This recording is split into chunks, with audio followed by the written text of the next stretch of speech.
오늘 여러분과 함께 나눌 하나님 말씀의 본문은 누가복음 1장 26절부터 38절까지의 말씀입니다.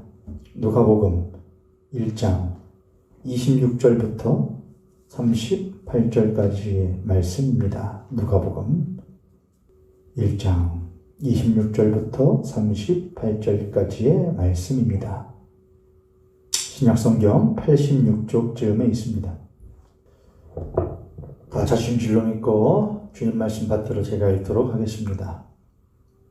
누가복음 1장 26절부터 38절까지의 말씀. 여섯째 달에 천사 가브리엘이 하나님의 보내심을 받아 갈릴리 나사렛이란 동네에 가서 다윗의 자손 요셉이라는 사람과 약혼한 처녀에게 이르니 그 처녀의 이름은 마리아라. 그에게 들어가 이르되 은혜를 받은 자여 평안할지어다. 주께서 너와 함께 하시도다 하니 처녀가 그 말을 듣고 놀라 이런 인사가 어찌함인가 생각하며 천사가 이르되 마리아여 무서워하지 말라. 네가 하나님께 은혜를 입었느니라. 보라 네가 잉태하여 아들을 낳으리니 그 이름을 예수라 하라. 그가 큰 자가 되고 지극히 높으신 이의 아들이라 일컬어질 것이요 주 하나님께서 그 조상 다윗의 왕위를 그에게 주시리니 영원히 야곱의 집을 왕으로 다스리실 것이며 그 나라가 무궁하리라. 마리아가 천사에게 말하되 나는 남자를 알지 못하니 어찌 이 일이 있으리이까. 천사가 대답하여 이르되 성령이 너에게 임하시고 지극히 높으신 이의 능력이 너를 덮으시리니 이러므로 나실 바 거룩한 이는 하나님의 아들이라 일컬어지리라. 보라 너희 친족 엘리사벳도 늙어서 아들을 배었니라. 본래 임신하지 못한다고 알려진 이가 이미 6달이 되었나니 대저 하나님의 모든 말씀은 능하지 못하심이 없느니라. 마리아가 이르되 주의 여종이오니 말씀대로 내게 이루어지이다 하매 천사가 떠나가니라. 아멘. 오늘 여러분과 함께 성육신의 복음이라는 제목으로 사도신경 강해를 이어가도록 하겠습니다. 사도신경 강해 아주 오랜 시간 듣고 계시는데 아무래도 분량도 많고 또한 안에 있는 주제들의 내용도 많다 보니까 하나로 뭉쳐서 축약하여서 하는 시간이 꼭 필요할 것 같습니다. 나중에 총정리하는 시간을 반드시 갖겠습니다만은 아무래도 분량도 많아지고 기간도 길어지다 보니 여러분들 이 사도신경 강해에 대한 집중력이 조금은 흩어지지 않을까 우려가 된 것 같습니다. 또한 이것이 영상을 통하여 드려지기 때문에 아무래도 현장에서 듣는 것보다는 전달력이나 또한 집중력이 떨어질 수밖에 없겠지요.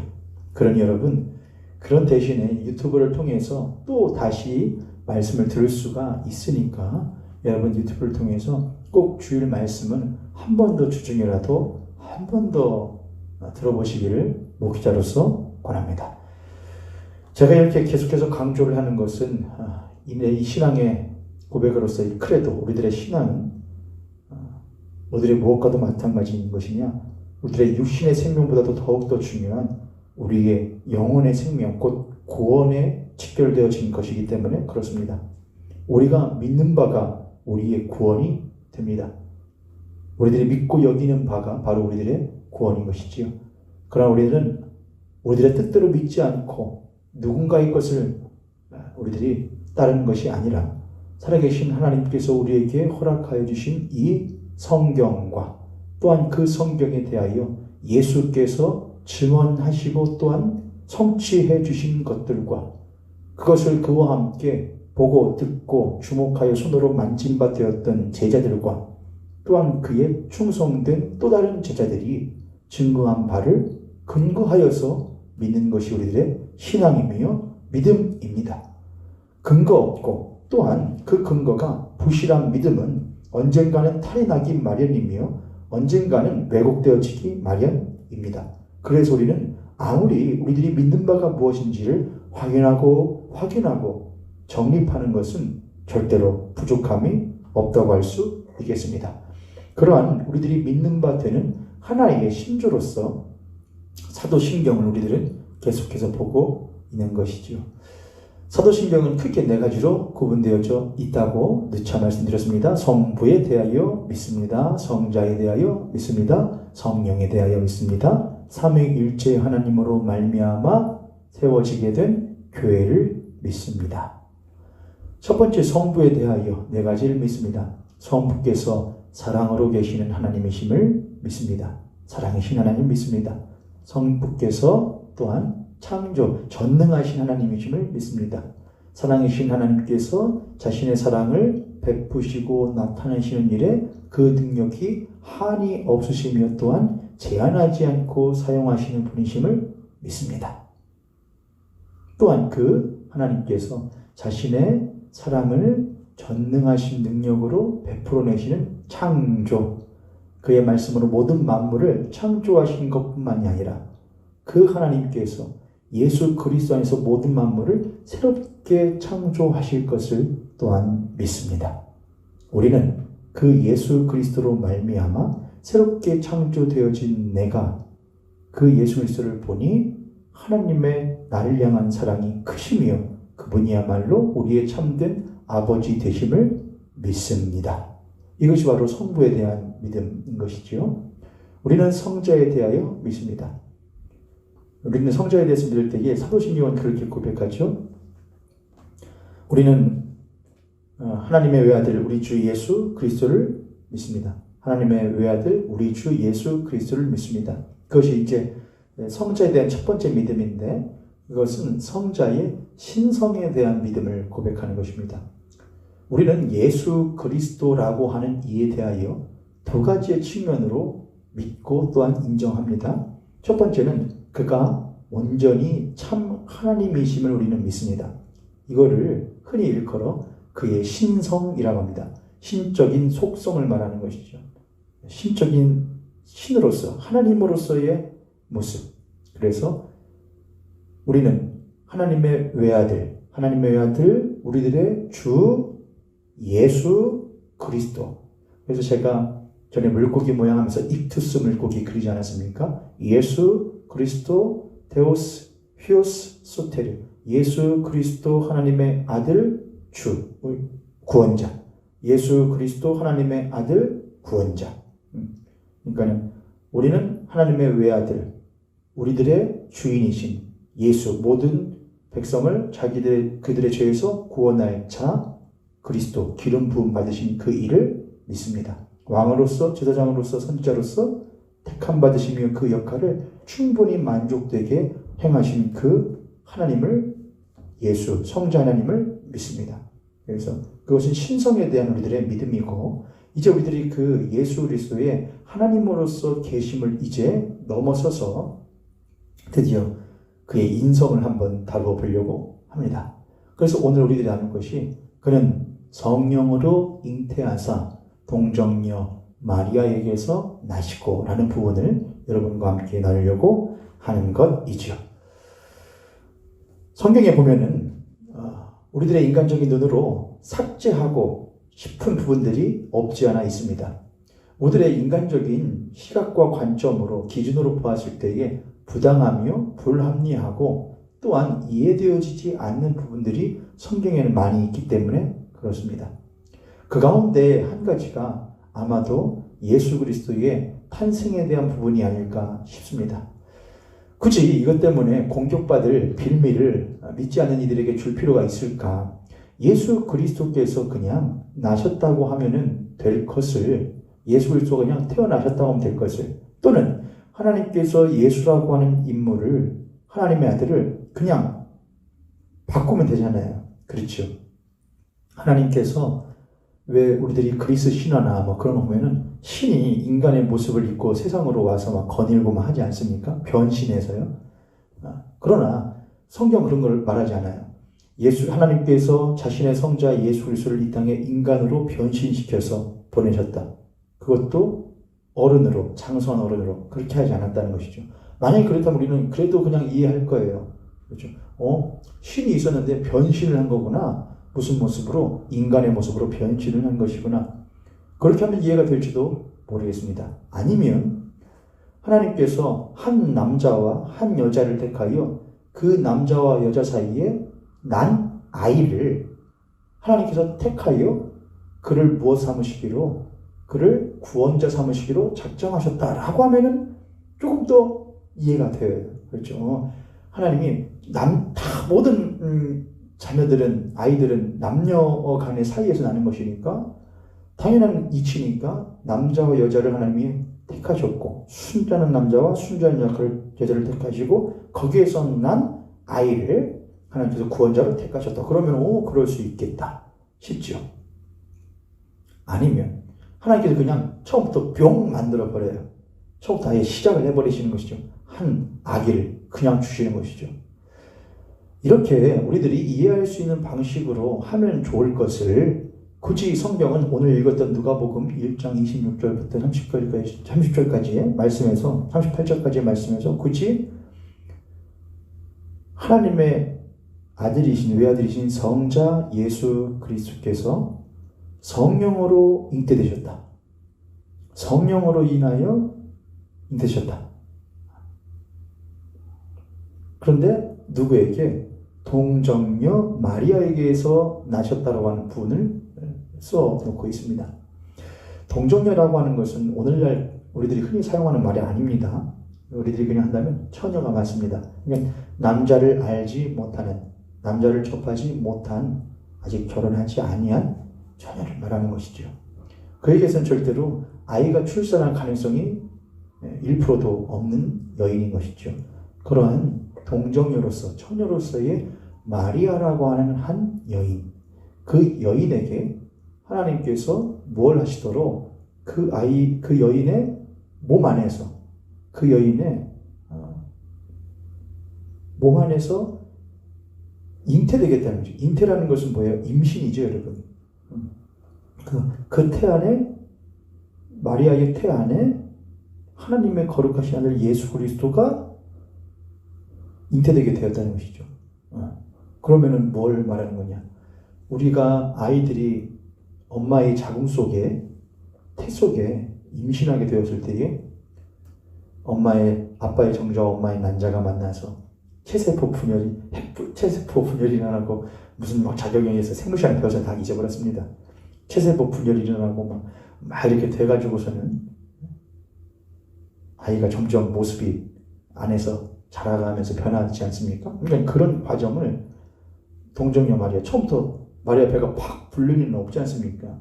그렇죠. 성경 읽어보면은 마리아 배가 점점 불르는데 그걸 가리려고, 숨기려고 했다는 말이 나오니까. 왜요? 처녀니까요. 당시엔 돌 맞아 죽는 일이었으니까 지금도 끔찍한 일이죠. 그렇지 않습니까? 근데 하물며 그때 당시에는 이건 난리난 일이었거든요. 더군다나 마리아에게는 정혼한 남자가 있었거든요. 요셉이요. 근데 이 마리아의 태 안에 임신이 된 거예요. 어떻게? 성령으로. 말이 돼요, 여러분? 그럼 우리들은 거기서부터 이제 뭐라 하겠냐? 야, 이거 봐봐. 성경은 믿을 수가 없어. 로마서 8장에 보면 이런 말씀이 쓰여 있습니다. 이따가 하려고 했던 것인데, 하나님께서 율법 아래에 있는 육신이 연약하여 할 수 없는 그것을 하나님은 하시나니 친히 자신의 아들에게 육신의 죄를 정하사, 이런 말씀이 나옵니다. 그러니까 어디에 제가 주안점을 두고 싶은 것이냐면은 하나님은 하시나니라는 말입니다. 여러분, 성경은 인간의 측면에서 보라고 이해하라고 주신 하나님의 말씀이 아닙니다. 성경은, 물론 성경을 우리들이 보는 데 있어서 우리들의 이해와 우리들에게 있는 지성과 이성으로서 보아야 할 부분들이 반드시 있습니다. 그렇지만은 성경은 우리의 이해와 또한 이성과 지성으로 감히 범접할 수 없는 부분들이 있습니다. 왜냐하면 그것은 하나님께서 행하시는 일이기 때문에 그렇습니다. 만약 우리의 모든 이해와 이성과 지성으로 납득되어지고 설명되어지는 하나님이라고 한다면 그는 하나님이 아니신 것이지요. 그는 우리들의 머릿속에 하나님이 되실 수밖에 없을 것입니다. 하나님은 크고 크신 자신의 단 일부분을 인간에게 보여주고 이해시키시는 것도 어려우실 거예요. 왜요? 우리들은 죄로 인하여 우리들의 마음이 둔하여졌고 어리석고 심히 악하여졌기 때문에 우리는 그 하나님의 거룩하신 신비를 감히 깨달아 알 수가 없는 것이지요. 우리는 하나님께서 알려주시는 부분만큼은 이해시키시는 부분만큼은 이해하고 또한 그분께서 믿기를 요구하시는 부분들은 믿는 것이 마땅한 것입니다.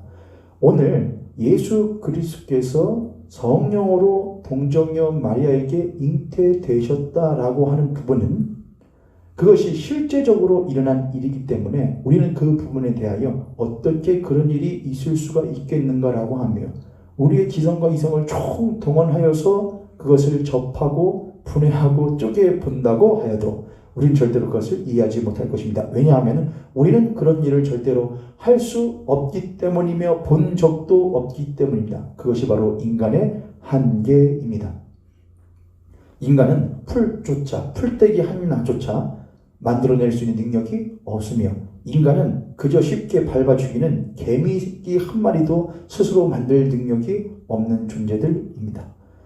인간은 아주 조그마한 생명체 하나도 스스로 만들어낼 수 없는 그 이가 어찌 이 모든 천하 만물을 창조하실 뿐만이 아니라 주관하시며 다스리시는 그 하나님의 섭리와 신비를 이해할 수가 있겠습니까? 그러므로 우리는 무엇하느냐? 아멘 하며 하나님 우리로서는 감히 이해할 수 없사오나 당신은 우리를 초월하여 계시는 하나님이시니 당신에게 하지 못하실 일이 없으심을 우리들이 믿습니다 라고 할 수 있는 것이죠. 그래서 우리들의 신앙 고백인 이 사도신경을 통한 우리들의 신앙의 고백은 우리들의 이해가 아니에요. 그럼 뭐가 아니죠? 신조가 아니죠. 신경이 아니죠. 우리가 믿는 바예요. 이 믿는 바를 우리들이 분해하고 분석해서 무엇에 대하여 이것은 이해를 요구하는 게 아니에요. 하나님 이렇게 행하신 일들에 대하여 우리들은 믿습니다라고 말을 하기 위하여 우리들이 이것들을 고백하고 있는 것이죠. 물론 여기에서 우리들이 많은 신학자들이 이것이 옳으냐 그르냐 그런 것들을 따지긴 하지만 그것의 철저한 근거는 무엇이냐? 성경이에요. 성경이 무엇라고 증거하고 있는가?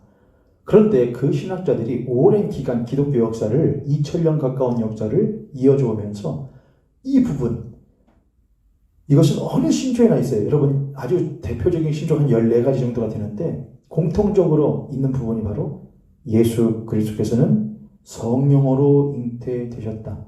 누구에게? 동정녀 처녀인 여자에게서 마리아에게서 나셨다라고 하는 걸 절대로 빼지 않습니다. 왜일까요? 그 부분이 우리들의 구원과 아주 밀접한 관련이 되어져 있기 때문에 그렇고 또한 그것을 성경이 증거하고 있기 때문에 그렇습니다. 그것을 많은 사람들이 이해하지 못하고 반목한다고 하여서 삭제한다거나 빼어버린다고 한다면은 그것은 무엇이 아니라 성경이 아니라 그저 인간의 이해 수준에서 나온 신학이 아닌 철학이 되어질 수밖에 없을 것입니다. 오늘 우리들은 이 예수 그리스도의 동정녀 마리아에게서 나신 이 성육신의 사건을 어떻게 접해야 할지 한번 천천히 살펴보도록 하겠습니다. 예수 그리스도의 성육신은 성육신 또는 강생의 사건 이렇게들 말하는데요. 이 사건은 절대로 성부 하나님과 띄어서 생각할 수가 없습니다. 이렇게 생각해 보시죠. 성부께서는 계신다고 하셨죠. 성부에 대한 신앙을 고백할 때에 그 성부가 무엇으로 계시는가? 하나님은 사랑이시다. 그분은 사랑으로서 계신다. 또한 그분은 공의로우시다. 그러나 그 공의로우심이라는 것은 하나님의 사랑 안에 품어져 있다. 그래서 그분이 공의를 행하시는 것은 사랑을 완성하시기 위하여 공의를 행하시는 것이지 공의가 목적이 아니라 이거예요. 공의를 통하여 사랑을 이루신다 이거예요. 그러므로 그분의 공의는 무엇한 거냐? 선하시며 또한 그 사랑으로 충만하다고 우리가 말할 수 있는 것이죠. 네. 우리가 자녀를 올바른 부모가 자녀를 훈육한다고 할 때에 그 공의로서 훈육하는 것은 무엇을 목적으로 하는 것이지 자녀에 대한 사랑을 목적으로 하는 것이지 그저 그 자녀를 때리는 게 재밌고 그런 것은 나쁜 부모 아니겠습니까, 여러분? 요즘에 그런 부모들 많이 있다고 하더라고요. 여러분 안 그러세요? 저는 가끔 그런 모습이 나타날 때가 있는 것 같아요. 아무튼 참된 부모라고 한다면은 사랑을 목적으로 훈육합니다. 사랑을 목적으로 아이들에게 올바른 시시비비를 가르치지요. 이 공이죠. 하나님도 그러하시지 않겠습니까? 온전하신 하나님께서는 사랑이시다. 동시에 그분은 공의로우시다. 사랑이시다라고 하는 것은 존재에 대한 이야기잖아요. 그렇죠? 근데 공의로우시다라고 하는 것은 그분의 하나의 성품이죠. 그러니까 무엇이 성품으로서의 공의로움이 속성으로서 그분의 존재로서의 사랑 안에 포함되어져 있는 거예요. 그러니까 그분은 항상 공의를 행하시는데 사랑을 이루시기 위하여 사랑을 목적으로 공의를 행하신다고 하는 것이죠. 그러한 성부의 사랑으로 계시는 그 성부는 또한 누구와 함께 삼위일체로서 성자 하나님과 성령 하나님과 더불어 서로 사랑하시는 삼위일체 하나님이라고 우리가 믿습니다. 성부와 성자와 성령은 서로 사랑하시는데 이 모든 하나님께서 무엇이시다? 사랑이시다라고 하는 거예요. 그러면 우리는 이렇게 생각할 수가 있죠. 성부께서 사랑이시듯 성자께서도 무엇이시다? 사랑이시다라고 하는 것입니다. 성부와 성자와 성령은 삼위일체이신 한 하나님으로서 동일한 사랑 안에서 동일한 뜻을 가지고 공의를 충족시키실 뿐만이 아니라 사랑을 목적으로 하여 그 사랑을 성취하고 이루시는 하나님이시다라고 하는 것입니다. 다시요. 성부께서 사랑이시듯 성자도 사랑이시며 성령도 사랑이시다.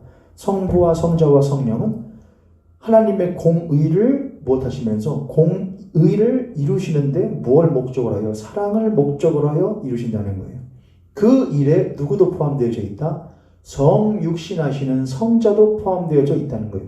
그럼 그 성자는 사랑으로서 성부의 뜻을 알아요. 성부의 뜻은, 성부 하나님의 뜻은 뭘 하시기 위한 것? 공의를 이루실 뿐만이 아니라 사랑을 목적으로 하여 이루시는 하나님이시라고 하는 것을 성자 하나님만큼 잘 아시며 그 뜻을 동감하시는 이가 있으실 수 있다 없다? 없다는 것이죠. 성자께서도 사랑이신 동시에 성자는 성부와 성령과 더불어서 가장 큰 사랑을 이루시길 원하시는 하나님이시라고 하는 거예요. 할렐루야. 그게 성자 하나님이셔요. 삼위일체 하나님께서는 사랑을 온전히 이루시기 위하여 사랑을 온전히 이루시기 위한 뜻을 세우시고 또한 그것을 친히 성취하셔요. 성자께서는 성부와 함께 사랑을 온전히 이루시기 위한 뜻을 세우셨어요. 그것을 창조를 통하여 에덴을 통하여 우리들에게 보여주셨죠. 이렇게 창조하여지고 이러한 모습을 이룰 것이요 에덴의 모습처럼 그렇게 모습을 회복시켜 날 거야. 에덴보다 더한 새하늘과 새 땅의 모습을 이루어 가실 거라고 하는 그 사랑 안에서의 목적을 그림으로써 우리들에게 보여주시고 또한 그것을 하나님께서는 친히 세우신다는 뜻을 세우신다고 하는 것이죠. 누가요? 성자께서요. 누구와 함께? 성부, 성자, 성령이 더불어서 함께 그 사랑을 목적으로 하여 이루시기 위하여 뜻을 세우신다. 어디에서 보여주셨다? 창조에서 보여주셨다. 그런데 그 성자께서 뜻을 세우실 뿐만이 아니라 그 뜻을 성취하시기 위하여 친히 무엇하셨다? 역사하셨다 이거예요. 그래서 우리들이 흔히 이렇게 해요. 성부 하나님께서는 계획하시고 성자 하나님께서는 이루시며 성취하시며 성령 하나님께서는 그것을 적용하신다. 이렇게 흔히 떼어서 말하죠.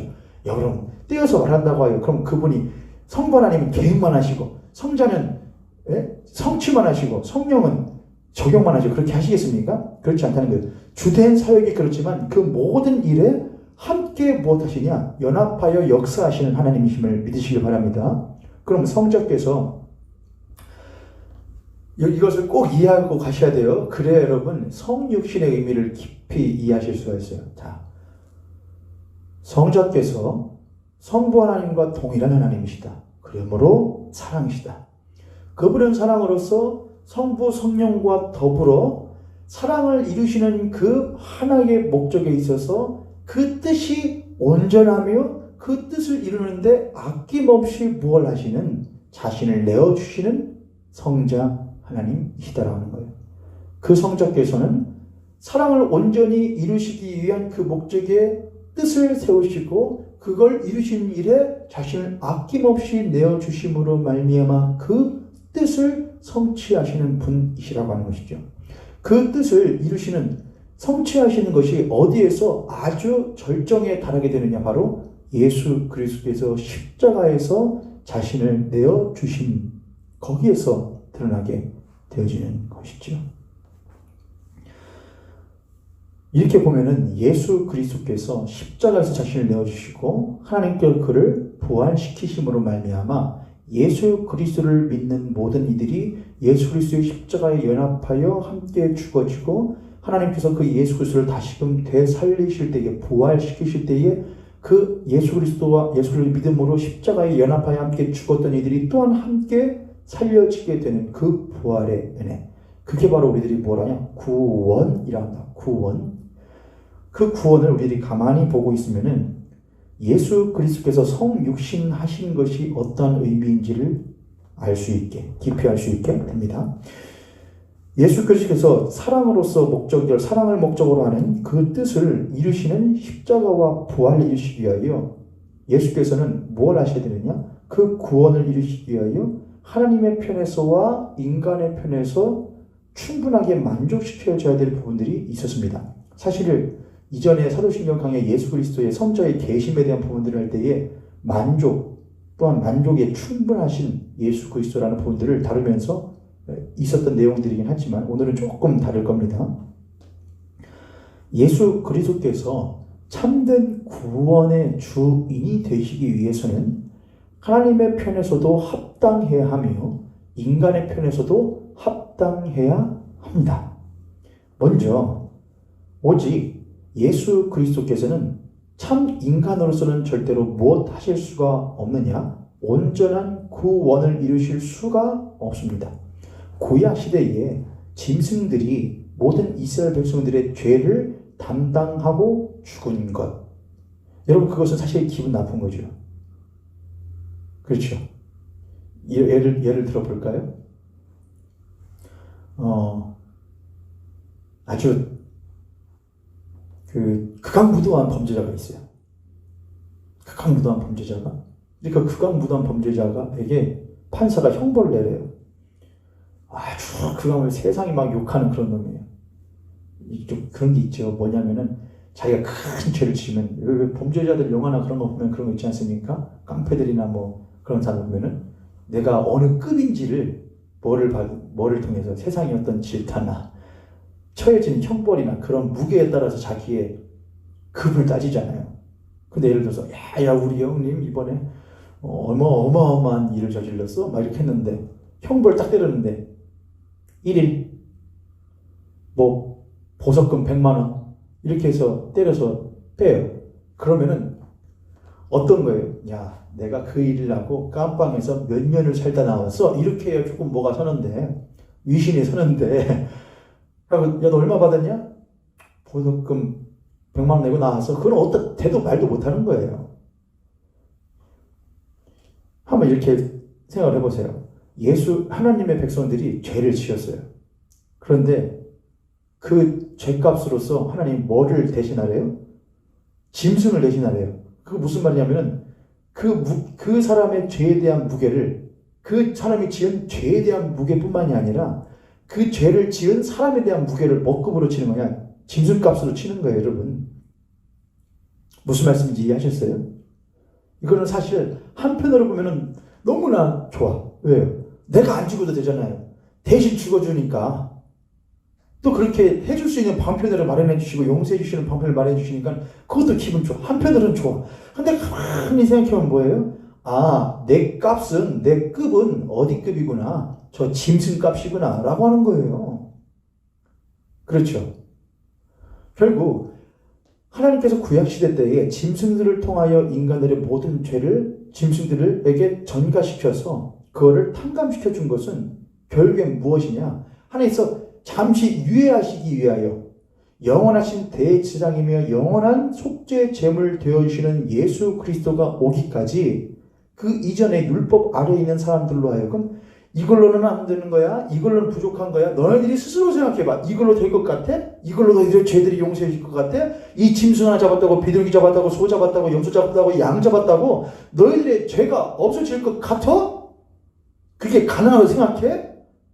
너희들은 이 정도 끝밖에 안 되는 인간들이고 너희는 이걸로 너희들이 죄가 탕감받을 수 있다고 생각하는 자체가 문제 아니냐? 오히려 뭘 해야 되는 거냐?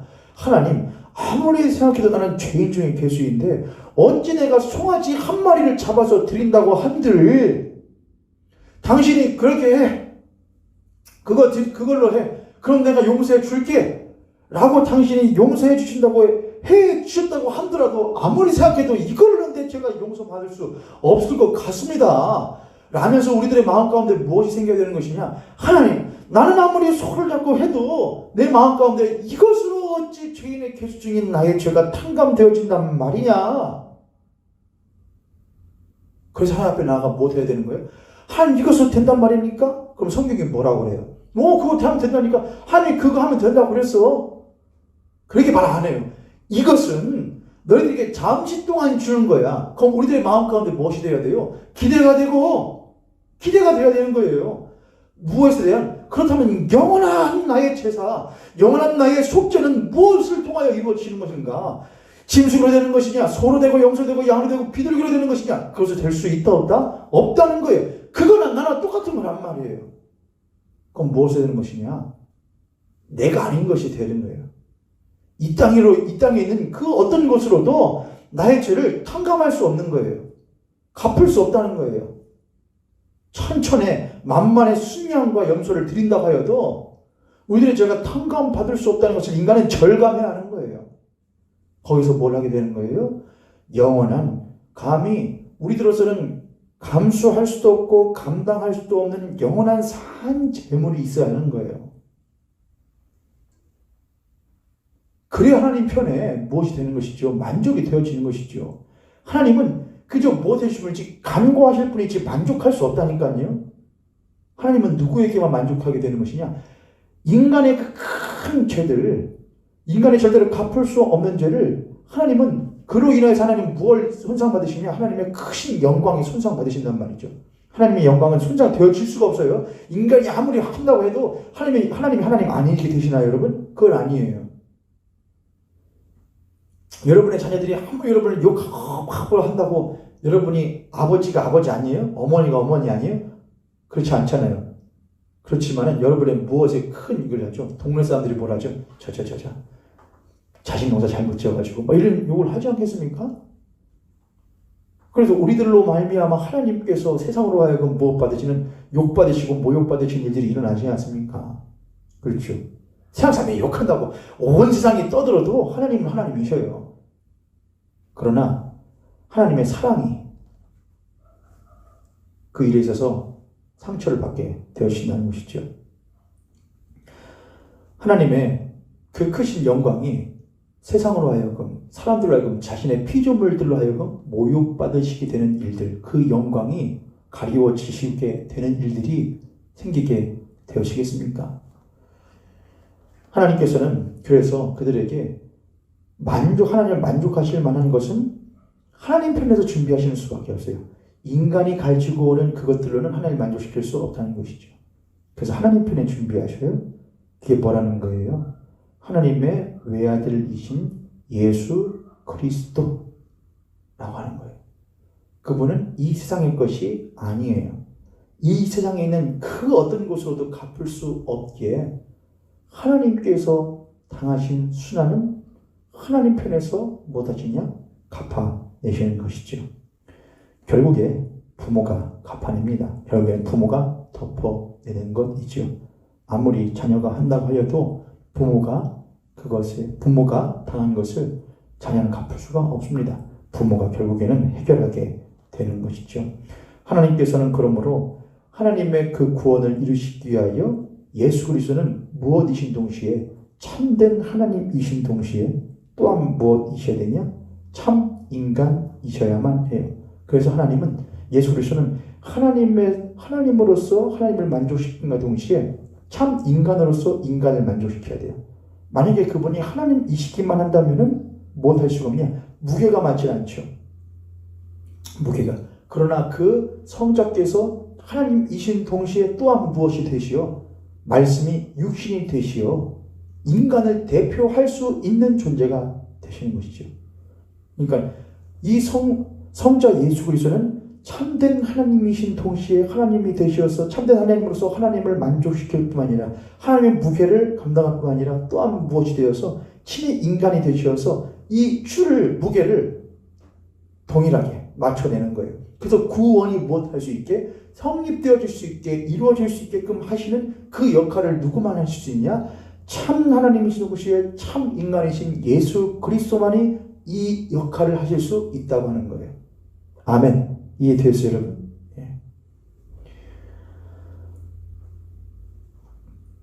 예수 그리스도께서는 또한 참 하나님으로서 하나님의 뜻을 가장 잘 아시고 그 하나님의 뜻이 사람을 이루시는 것임을 오직 성자 하나님만이 이해하시며 아실 수 있고 받들 수 있어요. 그래서 오직 하나님이신 성자 예수 그리스도만이 그 하나님의 성부의 뜻에 온전히 순종하실 수 있는 것입니다. 천하 인간은 이 땅에 있는 그 어느 것도 성부 하나님의 마음을 알 수 없으며 헤아릴 수 없고 그 뜻에 순종할 수도 없는 것이죠. 오직 하나님의 아들이신 예수 그리스도만이 그 성부 하나님의 뜻에 순종하며 그 뜻을 받들 수가 있는 것이죠. 빌립보서 2장에 있는 말처럼 너희 이 마음을 품으라 곧 그리스도 예수의 마음이니 그는 근본 하나님의 본체이시냐. 하나님의 본체이시기에 그 하나님을 알고 뜻을 알며 그분의 목적이 사랑임을 알며 그 뜻에도 온전히 순종하실 수 있는 분이라는 것을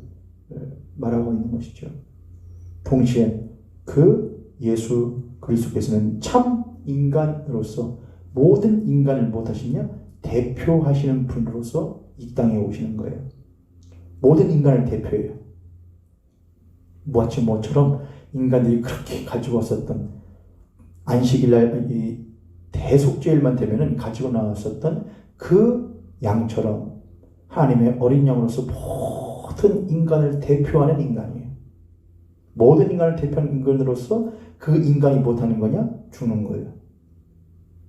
그 인간이 죽음으로써 모든 인간을 대표하는 인간으로서 예수 그리스도가 죽음으로써 모든 인간이 함께 못하는 것이냐? 죽는 거예요. 또한 그 예수 그리스도가 부활하심으로써 모든 인간이 또한 못하느냐? 부활하게 되는 것이죠. 여기서 말하는 모든 인간이라는 가능성을 말하는 겁니다. 모든 인간이 구원받지 않대요, 여러분. 믿는 자가 구원받는 것이죠. 그러나 모든 인간 가운데에 높은 자나 낮은 자나 귀천 그 상관없이 모든 이가 헬라이나 유대인이나 종이나 주인이나 모두 다 그 예수 그리스도로 말미암아 구원받을 수 있는 방편을 마련해 놓으셨음을 말하는 것이죠. 할렐루야. 그 예수는 모든 인간을 대표하는 참된 인간이셔야지만이 인간을 대표할 수 있어요.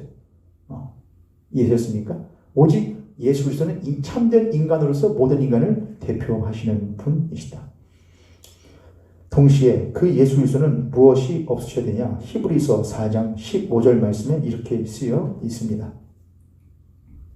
히브리서 4장 15절의 말씀. 14절 15절입니다. 그러므로 우리에게 큰 대제사장이 계시니 승천하시니 곧 하나님의 아들 예수시라. 우리가 믿는 도리를 굳게 잡을지어다. 우리에게 있는 여기 보면 이렇게 쓰여 있어요. 우리에게 있는 일이에요. 우리는 믿는 이들을 말하는 거예요. 믿는 이들에게 있는 대제사장, 인간의 편을 말하는 것이죠. 우리의 연약함을 동정하지 못하실 이가 아니요. 그는 우리의 대제사장으로서, 그러니까 대제사장은 하나님이 구약시대 때 대제사장을 뽑으실 때 어디에서 뽑으셔요? 하나님이 변신해가지고 대제사장이 되는 게 아니잖아요. 인간들 가운데에 있는 한 인간을 대제사장으로서 뽑는 것이거든요. 그럼 대제사장은 무엇이냐? 인간이에요. 그래서 그 인간인 대제사장은 모든 이스라엘 백성들의 하나님의 백성들의 그 고통과 그 어려움을 알지 못하는 이가 아니에요. 이해되었습니까? 우리에게 있는 대장은 우리의 연약함을 동정하지 못하실 이가 아니요 모든 일에 우리와 똑같이 시험을 받으신 이시로되. 그래서 예수 그리스도가 왜 하나님은 예수님을 그냥 성인으로서 변신하신다거나 아니면은 그냥 굳이 참된 인간으로 오신다면 그냥 인간이면 되잖아. 여러분, 인간이라고 하는 것은 뭐예요, 여러분? 인간이 그냥 있다고 인간이 아니에요. 인간은 태어나서 삶을 살아가요. 삶을 살아가는 동안에 똑같은 또 다른 인간들과의 삶을 통하여서 인간으로서 만들어져 가요. 그렇기 때문에 우리들이 못한 말들이 나오는 것이죠. 금수만도 못한 인간, 인간 같지도 않은 인간이란 말이 나오는 거예요, 여러분.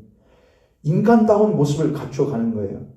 이 땅 가운데 하나님을 알지 못하는 사람들은 도덕과 윤리와 사회법 안에서 뭘 하게 되는 것이냐? 예의를 가지면서 인간다운 인간으로서, 인간 대 사람과 사람 사이의 관계에서 참다운 인간으로서의 성장과 성숙을 경험하게 돼요.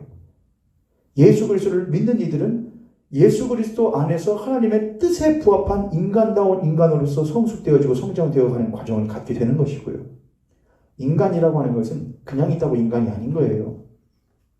이해되셨습니까? 그래서 인간이라고 하는 것은 무엇이 되느냐? 똑같은 인간과의 관계 속에서 인간으로서 성숙되어지어가는 시간이 필요해요. 시간이요. 과정이 필요하다는 것이죠. 그런 걸 보고 우리들이 뭐냐? 삶이라고 합니다. 삶. 예전 시대 때는 우리 대한민국 같은 경우에도 지금이야 이제 100세 시대라고 흔히들 말하지 않습니까? 하지만 대개는 이제 80대면은 와 많이 사셨다 이런 말들을 하기도 하죠. 요즘에는 이제 70대면은 70대 때 화면이 70대 때 가신다고 하면은 조금 부족하다 그렇게 생각하시기도 하고요. 하지만 예전에는 의술이 뛰어나지도 않았고 뭐 그렇기 때문에 예전에는 60만 되어도 하기 때문에 환갑잔치를 60대 했다고 하죠. 2000년 전 예수님께서 생활하셨던 그때 당시에는 50이 되면은 많은 거였습니다. 50. 그래서 예수님께서 막 가르치실 때에 종교 지도자들이나 그런 사람들이 이렇게 비아냥거리죠.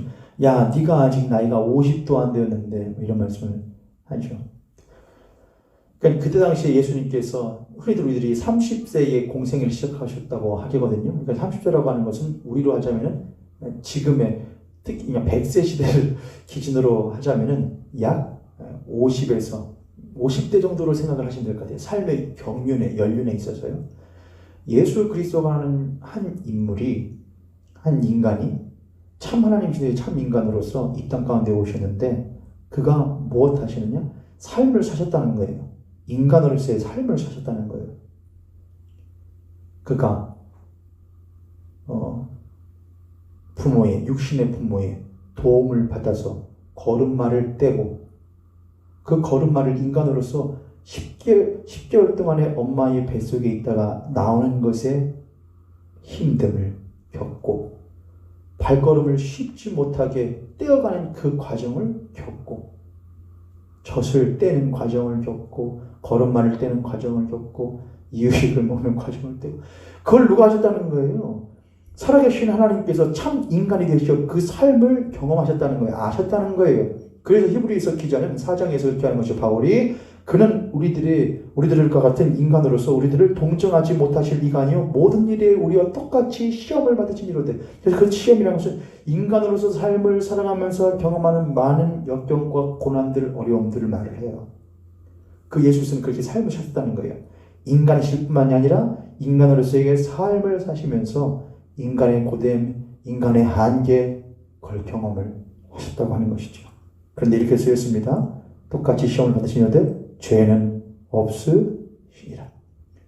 그는 참 인간으로서 그렇게 똑같은 인간으로서 인간의 삶을 사셨지만 그는 동시에 참 하나님으로서 무엇은 없으시냐? 죄는 없으신 순전한 하나님이셨던 거예요.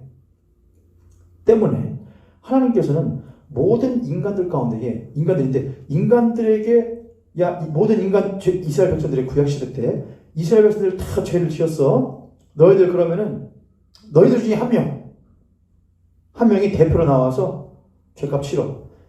그렇게 하실 수도 있지 않으셨을까요? 그렇죠. 그런데 그렇게 하지 않으셨어요. 뭘 데려오느냐? 짐승을 데려와요. 왜 그럴까요? 짐승은 잘못한 게 없어요. 바로 그 지점이에요. 하나님은 더러운 거 받지 않으셔요. 죄 지은 거 받지 않으신다는 거예요. 부정한 거 받지 않으신다는 거예요. 그래서 어떤 면에는 죄 지은 인간은 죄 짓지 않은 짐승만도 못한 취급을 받는 거예요. 이해되세요, 여러분? 거기서 우리는 죄라고 하는 것이 얼마나 무섭고 추악한 것인가를 우리들은 절감해야 되는데 하나님께서 짐승 잡아가지고서는 해가지고서는 죄 용서해 주셨대. 용서해 주신대. 하하호호 이러고 있어요. 정신어이가 없는 것이죠. 아니, 하나님 죄를 보면서요. 그럼 인간으로서의 존심이 있잖아요. 야, 우리가 지은 죄는 우리가 해결하자. 하나님, 우리 중에서 제일 괜찮은 사람 한 명이 대표로 죄값 치르겠습니다. 죽을게요. 그래 우리의 존심도 좀 쓰죠. 하나님 그런 거 원하지 않으셔요. 나는 더러운 건 안 받아. 부정한 건 안 받아. 너희들을 사랑하기 때문에 긍휼히 여겨서 용서해 주는 것이지 너희들이 깜냥이 된다고 여기는 건 아니야. 그러니까 못하지 마. 교만하지 말라는 거예요. 그래서 하나님은 차라리 죄 없는 짐승을 데려다가 못하라고 하는 거예요? 죽여서 나한테 바치자고 하는 거예요. 냄새 안 난다고요. 너희들 냄새 난다는 거예요.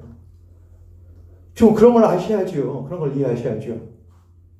그러므로 하나님은 영원한 하나님의 산 제사를 드리시기 위하여 대제사장일뿐만 아니라 영원한 속죄의 제물로서 하나님의 어린 양을 준비하시는데 그 또한 무엇이 없으셨냐? 죄가 없으셔야 해요. 그러나 모든 인간이 죄를 범하였으면 하나님의 영광에 이를 수 없으므로 그 어떤 부정 모혈로 인하여 태어난 인간은 절대로 무엇이 없을 수 없느냐? 죄가 없을 수가 없단 말입니다. 모든 인간은 죄인이란 말이에요. 그래서 절대로 인간은 하나님의 대제사장으로서의 역할을 감당할 수 없을 뿐만이 아니라 속죄 제물로서의 역할을 감당할 수가 없어요. 오직 죄 없는 순전한 희생 제사가 있어야 돼요. 희생 제물이 있어야 돼요. 오직 누구만이 예수 그리스도만이 그 역할을 하실 수가 있는 거예요. 왜요? 그분은 참 하나님이시기 때문에 그래요. 할렐루야. 그래서 그분은 참 하나님으로서 온전하며 순전한 것을 요구하시는 그 하나님의 뜻에도 부합하며 만족되어지며 또한 모든 인간을 대표하는 것뿐만 아니라 그들의 삶을 함께 사심으로써 그들의 아픔과 그들의 고통과 한계를 아시는 분으로서 무엇할 수 있냐? 대표로서 나올 수 있게 되는 것이죠. 인간을 대표하는 참 인간이시오. 하나님을 만족시키는 참 하나님으로서 죄 없으신 그 오직 예수 그리스도만이 성육신 하시지 아니하시고는 그 일들을 이루시며 만족시킬 수가 있다 없다? 없다는 거예요. 할렐루야. 얼마나 성육신이라는 것이 우리들에게 크고 놀라운 일인 것입니까? 하나님이 어떻게 이런 것들을 계획하시면서까지 우리를 사랑하시며 구원하시기를 원하신다는 것입니까? 얼마나 큰 것이냐 하는 것이죠. 할렐루야. 저만 지금 신났습니까, 여러분? 여러분도 신나시길 원해요. 마음이 뜨거워지시길 원해요. 또 한 가지만 더 합니다. 갈라디아서 4장 4절부터 6절까지 있습니다. 갈라디아서 4장 4절부터 6절까지의 말씀을 한번 보겠습니다. 이렇게 쓰여 있습니다. 때가 참에 하나님이 그 아들을 보내사 여자에게서 나게 하시고, 지금 동정녀 마리아를 통하여 나게 하신 이야기하는 것이죠. 때가 참에 하나님이 그 아들을 보내사 여자에게서 나게 하시고 율법 아래에 나게 하신 것은 율법 아래에 있는 자들을 속량하시고 우리로 아들의 명분을 얻게 하려 하심이라. 너희가 아들이므로 하나님이 그 아들의 영을 우리 마음 가운데 보내사 아빠 아버지라 부르게 하셨니라. 여기 보면 중요한 말이 나오는데, 율법의 죄를 정하사 율법 아래에 있는 자들을 속량하게 하시려고 그 아들을 여자에게 써요. 여자의 후손으로 나게끔 하셨다는 거예요. 그러니까 예수 그리스도께서, 성자께서 성육신하시어 인간 동정녀 마리아를 통하여 나게 되시는 것은, 그가 인간이 되셔야만 하시는 것은 율법 아래에서 죄 가운데 살아가는 모든 인간, 스스로의 힘과 능력으로는 절대로 그 율법을 만족시킬 수 없기에 죽을 수밖에 없는 죄인들, 오직 유일한 삶의 통로, 구원의 통로는 그 율법을 넘어서서 우리들에게 역사해 주시는 그 하나님의 은혜 아니면 죽음밖에 없다는 거예요. 모든 인간은 율법 아래 있다는 거예요. 하나님이 율법을 정해 놓으셨어요. 율법. 그건 하나님의 기준이에요. 이걸 해야 해. 이것이 하나님의 피조물로서 마땅한 기준이야. 근데 그 기준에 이룰 수 있는 일이 아무도 없다는 거예요. 기준 미달은 그냥 기준에 따라서 100점, 90점, 8점 이게 없어요, 여러분. 기준에 맞지 않는 모든 인간은 다 뭐라는 거예요? 기준 미달로서 폐기시켜버려야 될 인간들이라는 거예요. 이해되셨어요, 여러분? 하나님이 그들을 폐기시켜버린다고 해도 하나님의 문제가 없다는 거예요. 그러나 하나님은 절대로 그렇게 하지 않으신다는 거예요. 왜요? 하나님은 사랑이시라니까요. 버려도 전혀 문제없는 그 인간들을 하나님은 뭘 하시더라? 죽기까지 사랑하시더라 이거예요. 우리들이 거기에서 복음의 크신 은혜를 경험해야 되는 것입니다. 나 같은 인간을 볼 때에 나 정도면 잘났지, 나 정도면 괜찮지, 나 정도면 신앙생활 잘하지 라고 생각하는 그 순간부터 우리들은 못한 것이냐? 참는 그리스도의 길을 버려버리게 되는 거예요. 나 같은 자가 어떻게 해요?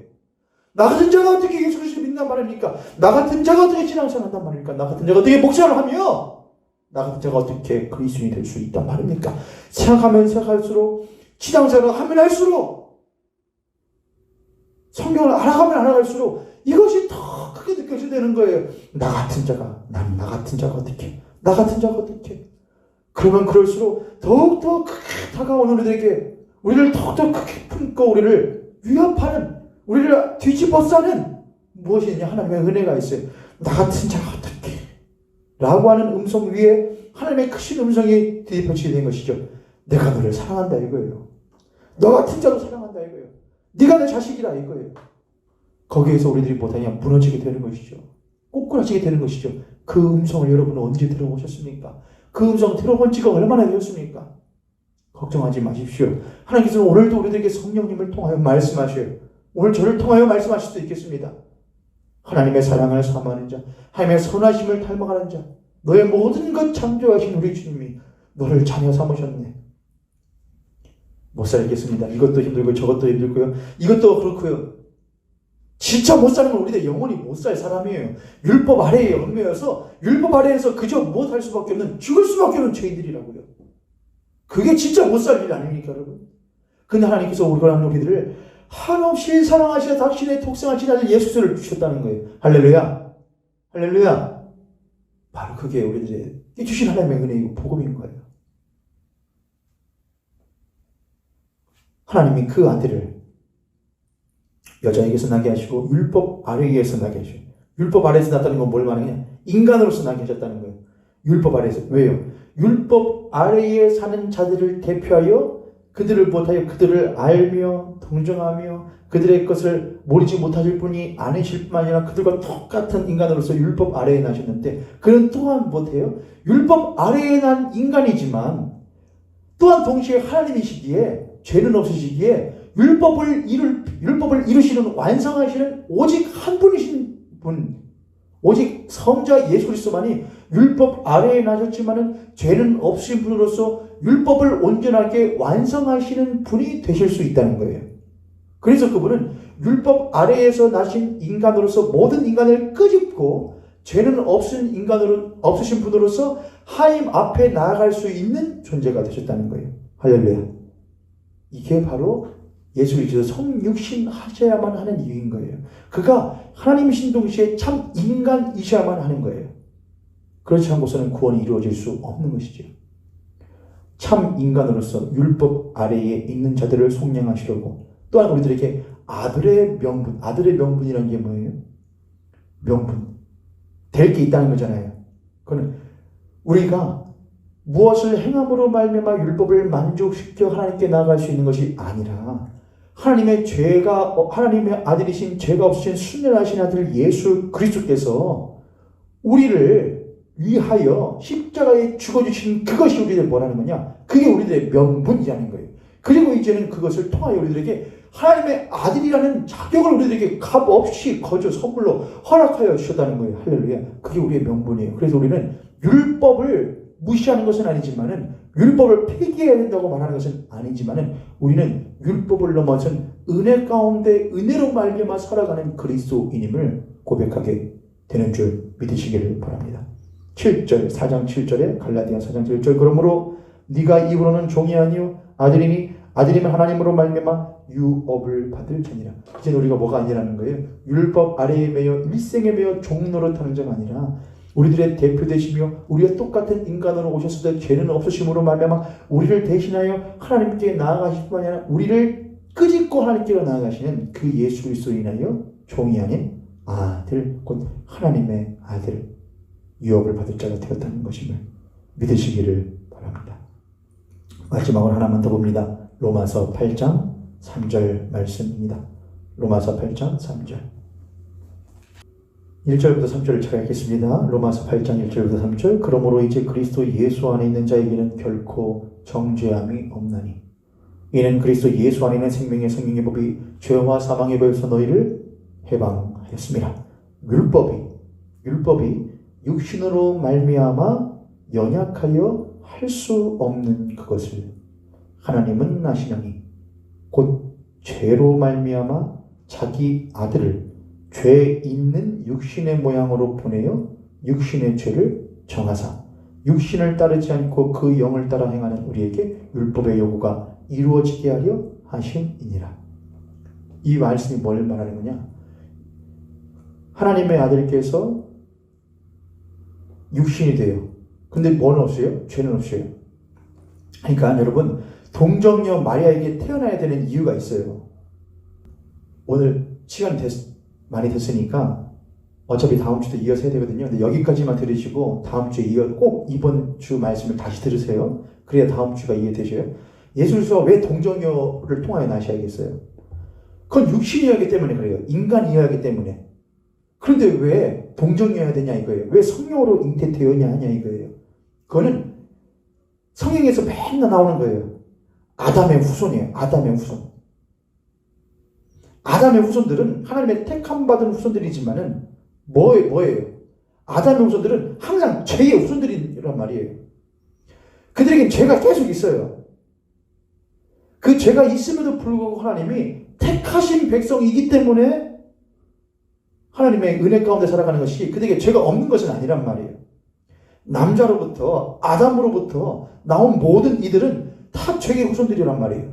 그럼 예수 그리스도가 그 아담의 후손들 가운데에 있지만 그가 무엇이라고 한다면은 아담으로부터 남자로부터 아담의 씨에 의하여서 나온 인물이라고 한다면 그도 여전히 무엇일 수밖에 없어요. 죄인이란 말이에요. 죄를 타고 온 죄의 혈통에 따라서 난 자란 말이에요. 그러나 그는 누구를 통하여? 그런 죄를 통하여서 난 혈통이 아니라 죄가 아닌 하나님으로 말미암아 태어난 존재라는 거예요. 그래서 뭐가 없어요? 죄의 흐름 가운데 있는 존재가 아닌 거예요. 그렇지만 동시에 누구를 통하여? 마리아라고 하는 여자를 통하여 나요. 그래서 그는 무엇을 가진 동시에 육신을 가진 참 인간이신 동시에 죄는 없는 하나님이신 거예요. 이해되셨어요, 여러분? 그러한 존재이시기 때문에 그는 율법 아래에 있는 자들과 똑같이 육신을 가진 존재예요. 뭐는 없어요? 죄는 없어요. 그런데 하나님이 그 죄 없으신 이에게 모든 죄 가운데 사는 아담의 후손들의 죄를 죄 없인 그 아들 예수 그리스도에게 뭐래요? 담당시켜요. 이건 뭐냐? 이 사람이 죄인이기 때문이 아니에요. 예수는 죄인이 아니신데 죄 없인 참 인간이신데 그 참 인간에게 모든 아담의 후손들의 죄를 전가하여 죄를 정하시는 거예요. 너는 죄 없는데 이 모든 인간의 죄를 담당함으로 너는 죄야. 너는 죄인이 되는 거야. 네가 죄를 범한 자가 되는 거야. 어떻게 하나님 아들 예수가 죄를 범한 자가 되신단 말입니까? 그런데 그분이 그 뜻에 순종하신다는 말이에요. 뭘 이루시기 위하여? 성부의 사랑을 이루시기 위하여. 누구를 위한 사랑이요? 당신과 나 같은 죄인을 위한 사랑 말입니다. 그걸 이루시기 위하여 자신의 독생하신 아들 예수 그리스도를 죄가 없인 이로 태어나게 하시고 그에게 모든 인간의 죄를 정하시는 거예요. 죄는 없어. 하나님의 뜻은 맞아요. 근데 모든 인간의 죄를 전가시켜. 그럼 이제 그는 뭐가 돼요? 죄인이에요. 그럼 뭐가 마땅해요? 죽는 게 마땅해요. 그래서 그는 십자가에서 죽임을 당하실 수밖에 없게 되는 거예요. 왜 그렇게 하시냐고요? 로마서 8장 4절에 그렇게 하시는 것은 육신을 따르지 않고 그 영을 쫓아 행하는 우리에게 율법의 요구가 이루어지게 하려 하심이라. 육신을 쫓는 자는 육신의 일을, 영을 쫓는 자는 영의 일을 생각하나니 육신의 생각은 사망이요 영의 생각은 생명과 평안이라. 우리로 하여금 육신에게 져서 육신대로 살지 않게 하시기 위하여 하늘 보좌를 버리시고 성자께서 참 인간이 되셨다. 그는 죄를 가지지 마셔야 하기 때문에 성령으로 잉태되시어 아담의 후손이 아닌 성령으로 잉태하시어 또한 동시에 인간이셔야 되기 때문에 마리아를 통하여 인간이 되실 뿐만 아니라 인간으로의 삶을 사셔 우리의 아픔과 고통과 슬픔과 역경과 한계를 알지 못하실 리가 아니시여 우리를 동정하시는 분이시다. 그야 우리를 기꺼이 우리를 품고 십자가에서 친히 죄인이 되시어서 십자가에서 우리를 대신하여 십자가에서 죽으시고 하나님께 만족이 되어 주시며 우리에게 만족이 되어 주셨다. 그것이 바로 우리가 믿는 바예요. 그는 성령으로 잉태하사 동정녀 마리아에게 나신 성육신하신 참 하나님이신 동시에 참 인간이신 예수 그리스도이심을 나는 믿습니다. 믿지 못한다 하면 우리의 구원은 성경적으로 성립되어지지 않아요. 그는 그리스도인이 아닌 것이죠. 시간이 많이 지났습니다. 오늘 꼭 여러분에게 읽어주고 싶었었던 부분이 있었는데 많은 신앙 고백설 가운데에 벨직 신앙 고백이라는 것이 있습니다. 벨직 신앙 고백. 벨직 신앙 고백서 제18조에 보면 성육신에 대한 부분이 있는데 거기 이렇게 쓰여 있더라고요. 그러므로 우리는 하나님께서 그의 작정하신 때에 자신의 유일하고 영원하신 아들을 이 세상에 보내실 때에 거룩한 선지자들의 입을 통하여 예전 조상들에게 주셨던 약속을 성취하신 것을 믿는다. 그 아들은 성령의 능력으로 말미암아 남자의 참여 없이 동정녀 마리아의 몸에서 잉태되심으로 죄를 제외하고는 사람의 모든 연약함을 가지시며 진정한 사람의 본성을 취하시고 종의 형체를 가지사 사람들과 같이 되셨다. 그리스도는 몸과 관련하여 사람의 본성을 취하셨을 뿐만 아니라 또한 진정으로 사람의 영혼을 가지사 참된 인간이 되셨다. 몸과 함께 여기가 중요해요. 몸과 함께 영혼도 죄로 타락하였기 때문에 누가? 저와 여러분이요. 인간이요. 몸과 함께 영혼도 죄로 타락하였기 때문에 그 둘 모두를 함께 구원하기 위하여 그리스도는 인간의 몸과 인간의 영혼을 입으셨다. 할렐루야. 그러므로 우리는 몸에 관련하여 그리스도는 다윗의 씨로부터 태어난 결실로 아이의 참된 살과 피를 아이의 참된 살과 피를 가지셨음을 믿는다. 몸에 관련하여 그리스도는 다윗의 자손이며 동정녀 마리아의 태의 결실이며 여자에게서 태어났으며 다윗의 후손이며 이새의 뿌리이며 유다 지파에서 나심으로 몸에 관련하여 유대인의 자손으로 오셨다. 그리스도는 또한 아브라함과 사라의 자손으로 죄를 제외하고는 그의 형제와 자매들과 같이 되셨다. 이렇게 그리스도는 하나님께서 우리와 함께 계신다. 임마누엘이죠. 함께 계신다는 의미의 우리의 참된 임마누엘이시다. 아멘.